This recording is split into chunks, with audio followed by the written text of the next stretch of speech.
I'll share you something fairly personal, but it makes sense in this context.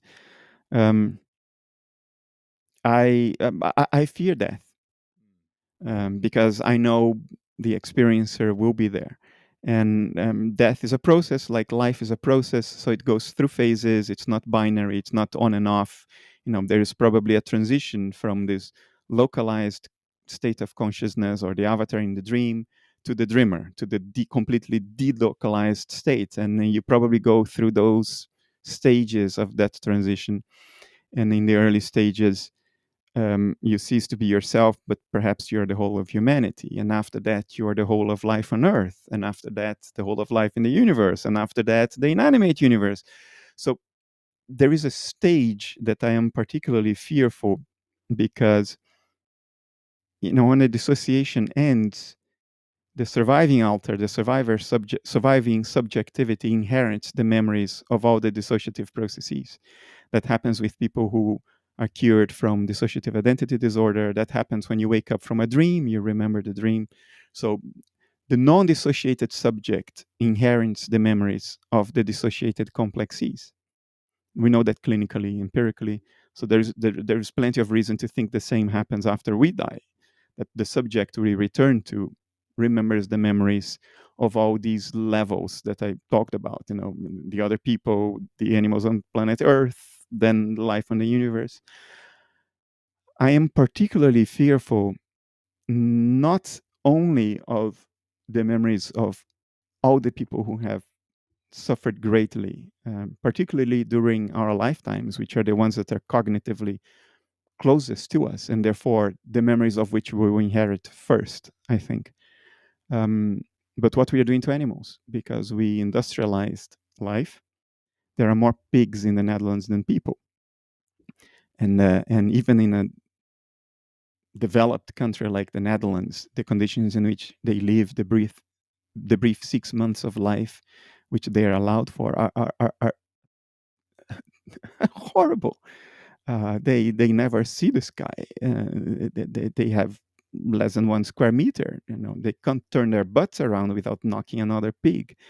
Female pigs are constantly pregnant, like female cows are kept constantly pregnant, produce milk and all that. Um, it's it's much more than a holocaust every day. It is a level of high efficiency industrialized suffering that is inconceivable. It is it is not a tsunami. It is a supernova of suffering that we are constantly planting in the collective unconscious, so-called unconscious, which is pretty conscious. We are creating these collective memories that we will inherit, and I dread going through that phase. Uh, I I hope I can bypass that when I die. I don't know how it works. There is reason for hope because the NDEers, most of them seem to have a positive NDE. There are the negative ones. There are the people who experience exactly something along the lines I just described. But most of them seem to come back and say it's all oneness, it was great, great love.